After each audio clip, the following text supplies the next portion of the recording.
Process चालू रखेंगे। आज जिस टॉपिक पे हम लोग बात करने जा रहे हैं इसका नाम है कंज्यूमर्स इक्विलिब्रियम, उपभोक्ता संतुलन। तो आप संतुलन की स्थिति में कब होते हैं या ऐसा क्या होता है जब बोलते हैं कि ये संतुलन है?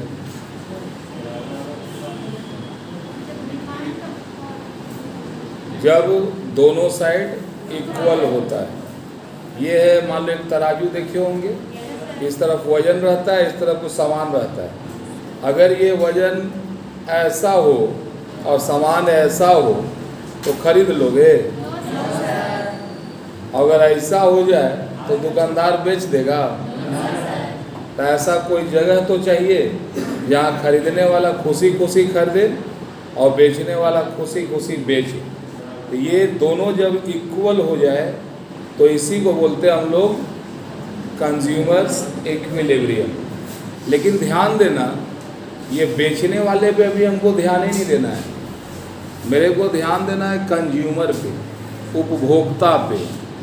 जब भी आप कोई चीज़ इस दुनिया में खरीदने जाते हो तो सबसे पहले तो उसका आप दाम पूछते हैं कि भाई ये है कितने का।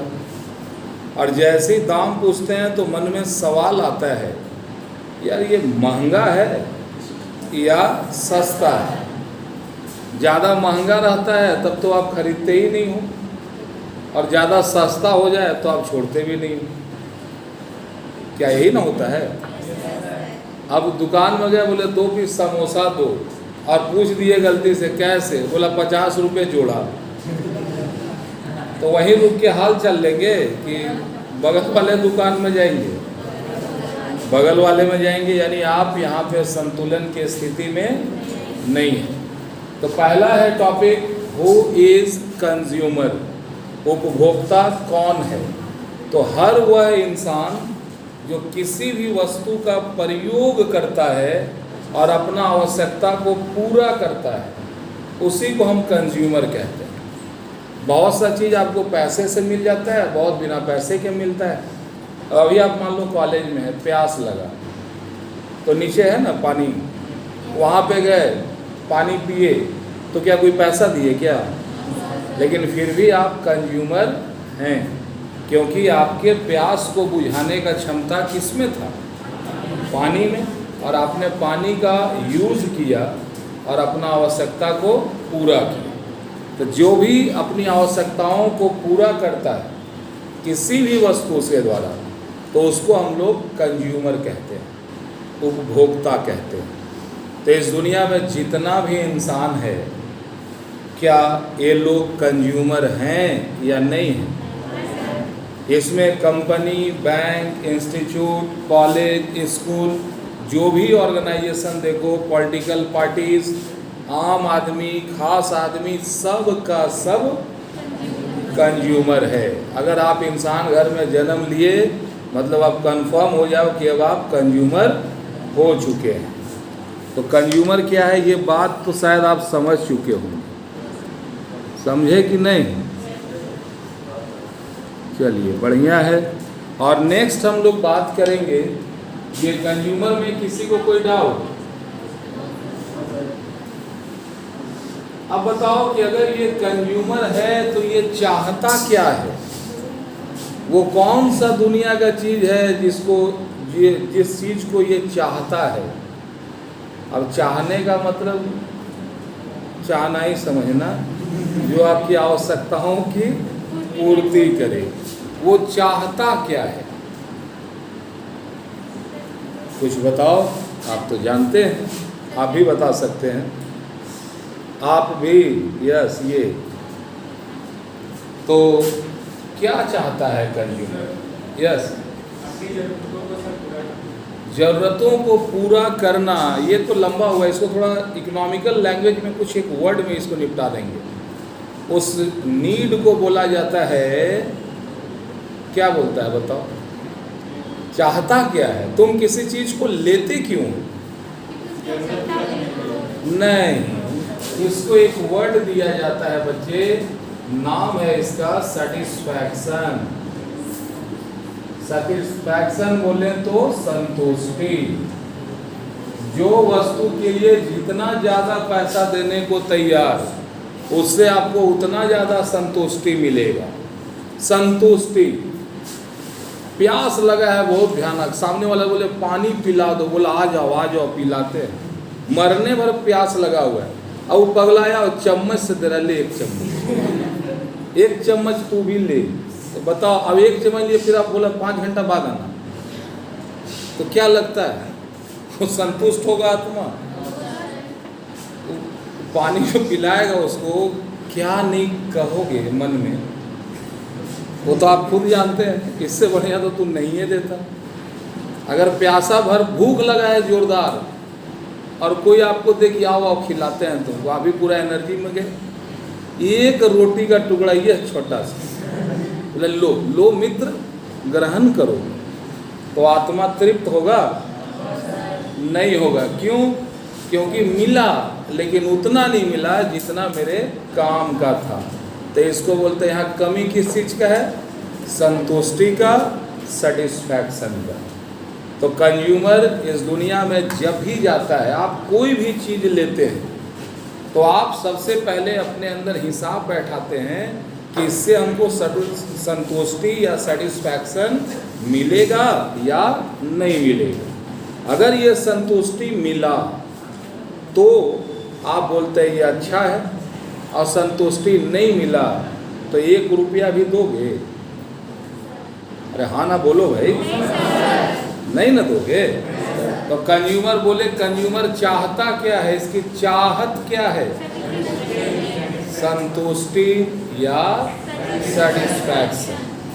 अब ये संतुष्टि मिला कि नहीं मिला, इसको नापने का एक और जुगाड़ है।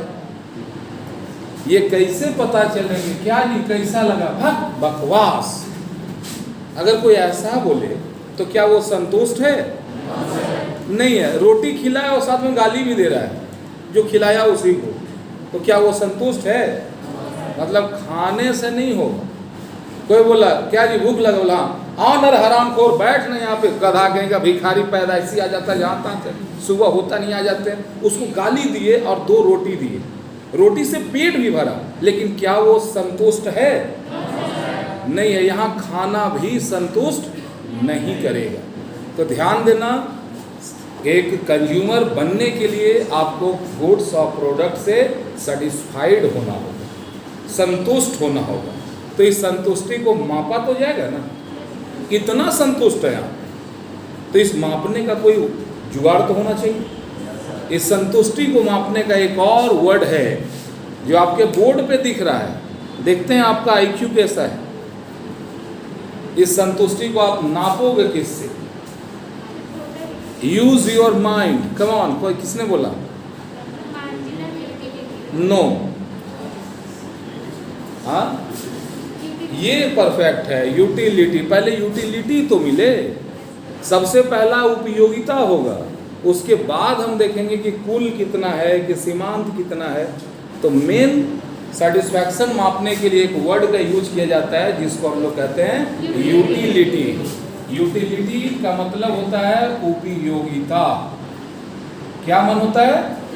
उपयोगिता। अगर वस्तु उपयोगी है तो आप दुनिया का कोई भी कीमत देकर के उस वस्तु को खरीदोगे, और अगर उपयोगी नहीं है तो फ्री में भी देगा तो आप नहीं लोगे। आपको लोग बोला इधर आओ इधर आओ, क्या हो गया? बोला लो जूता दे रहे हैं, वुडलैंड का है, एडिडास का है। बोला दिया, और जब ढक्कन खोले तो मालूम चला 1 पाँव का है। तो क्या 1 पैर का जूता फ्री में मिलेगा तो ले लोगे? तो क्या वो जूता उपयोगी नहीं था? वो संतुष्ट करता कि नहीं करता? लेकिन उसको आप क्यों नहीं खरीदोगे? क्योंकि वो आपके लिए उपयोगी नहीं है। यानी जो भी आप खरीदने जाते हैं, तो ध्यान देना, यहाँ 2 चीज़ है।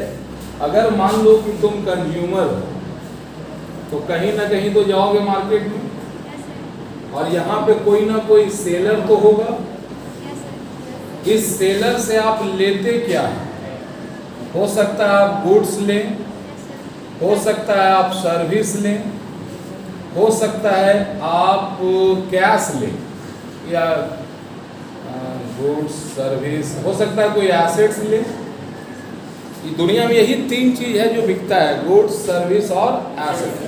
तबीयत खराब है तो जूता दुकान में है, डॉक्टर पास जाएंगे तो डॉक्टर क्या देता है, सर्विस सेक्टर है। तेरा एग्जाम का टाइम है, तू अरे डॉक्टर पास जाओगे कि टीचर के पास, तो हम क्या देंगे, सर्विस है।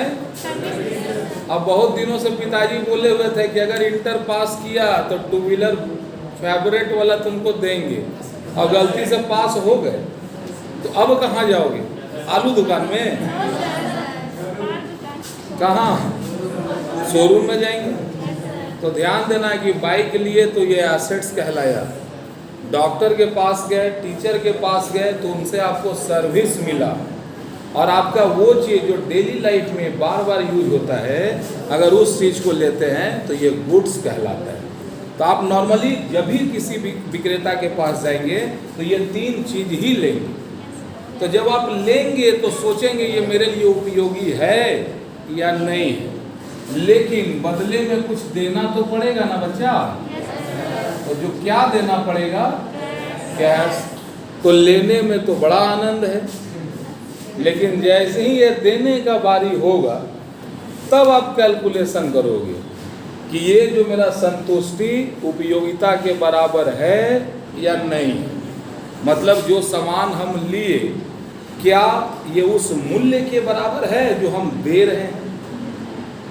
आखिर दे रहे हैं ना, समोसा खाए 20 रुपए का नोट दिए, 5 रुपए लौटा दिया, कोई दिक्कत है। 2 समोसा खाए 100 का नोट दिए, दुकानदार बोला थैंक यू, अब बाकी सब पैसा दबा दिया। क्या अभी संतुष्ट हैं आप? नहीं है। समझ में आ रही है बात की? तो जब भी कंज्यूमर लेता है और बदले में तुरंत उसके कुछ देता है, अगर ये दोनों बराबर हो, दोनों बराबर हो, यानी कि वस्तु के रूप में या सेवा के रूप में या एसेट्स के रूप में जो भी चीज़ लिए उसका उपयोगिता अगर उस मूल्य के बराबर है जो हम चुकाए हैं, तो हम बोलेंगे कि कंज्यूमर इक्विलिब्रियम के कंडीशन में है। इक्विलिब्रियम मतलब होता है संतुलन। क्या होता है? तो देने वाला मूल्य मिलने वाले चीज के बराबर हो तो संतुलन का स्थिति होगा या नहीं होगा? होगा। कोई दिक्कत? तो चलो जरा ये वर्ड समझ में आ गया होगा। अब थोड़ा सा अगले स्टेज में चलते हैं। और उपयोगिता ये कस्टमर जो है ना, पूरा मार्केट को यही चलाता है, पूरा मार्केट का एक बेताज बादशाह है। अगर ये कंज्यूमर किसी प्रोडक्ट पे आ गया, अगर ये कंज्यूमर किसी प्रोडक्ट को भा गया, कोई प्रोडक्ट अगर कंज्यूमर को भा गया तो उस प्रोडक्ट के मालिक को करोड़पति बना देगा। अब अगर पब्लिक का दिमाग खराब तो उसका मालिक जो है ना वो रोड पे आ जाएगा। अभी कुछ साल पहले जब जियो फोन आया था, पूरा पब्लिक ऐसा कोई घर ही नहीं जिसके घर में जियो ना हो, और बाकी जितने भी थे ESNL, BSNL, फोडा सब कंपनी बचे कि गए? चले गए। ठीक है।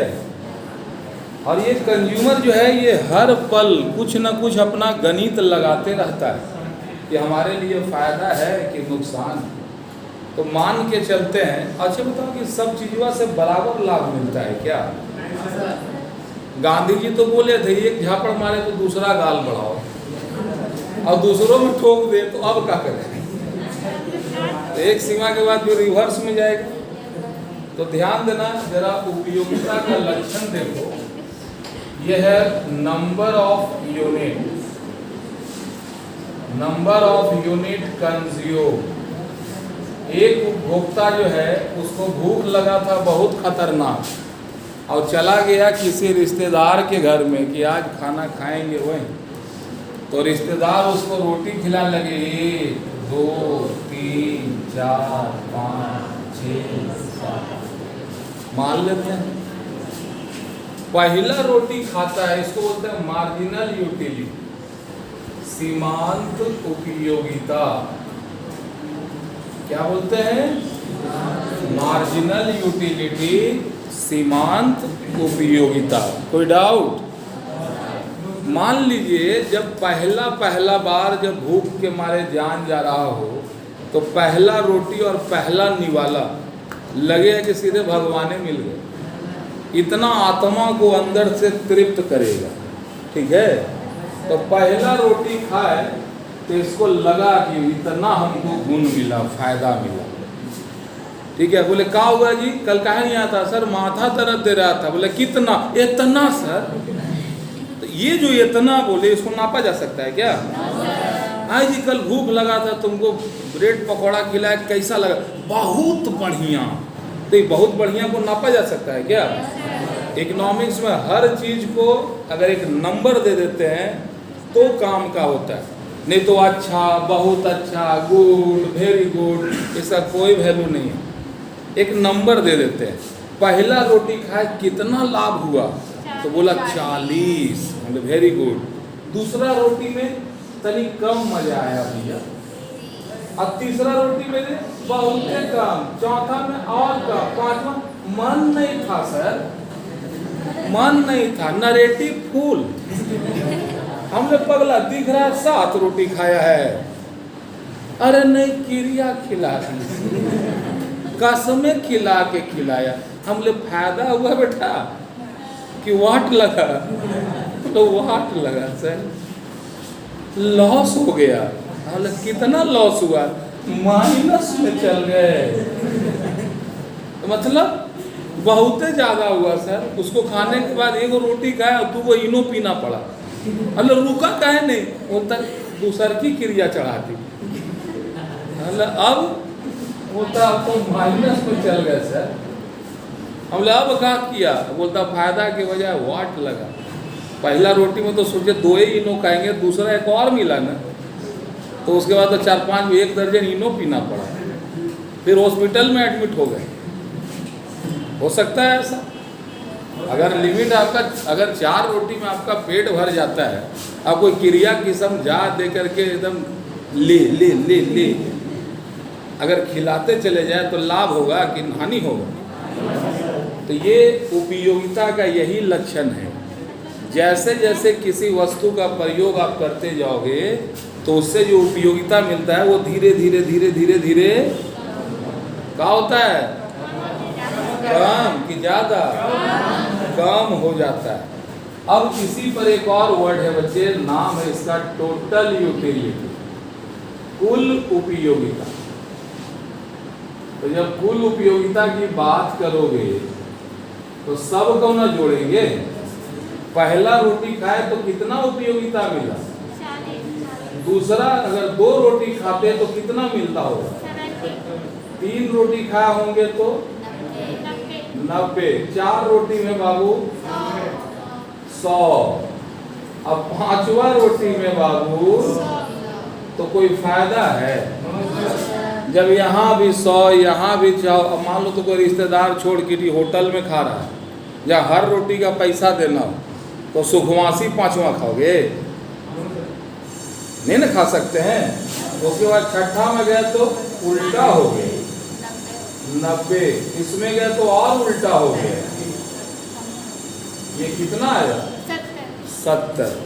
तो कुल उपयोगिता धीरे पहले कुल उपयोगिता का क्या नेचर है? पहले तो धीरे धीरे धीरे धीरे ऊपर जाएगा, फिर यहाँ पे आके एकदम स्टॉप, अब कुछ फायदा नहीं है।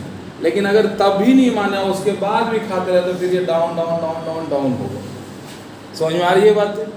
और ये जो मार्जिनल यूटिलिटी है ये शुरू से इसका नेचर फिक्स है। हमको ज़्यादा खाओगे हम तो नीचे ही जाएंगे। अब बोलोगे क्या हो गया था, ऐसा ग्राफ बना दो। ये हो गया टोटल यूटिलिटी और ये हो गया मार्जिनल यूटिलिटी। बात समझ में आया कि नहीं? आ गया? थैंक यू, जय हिंद।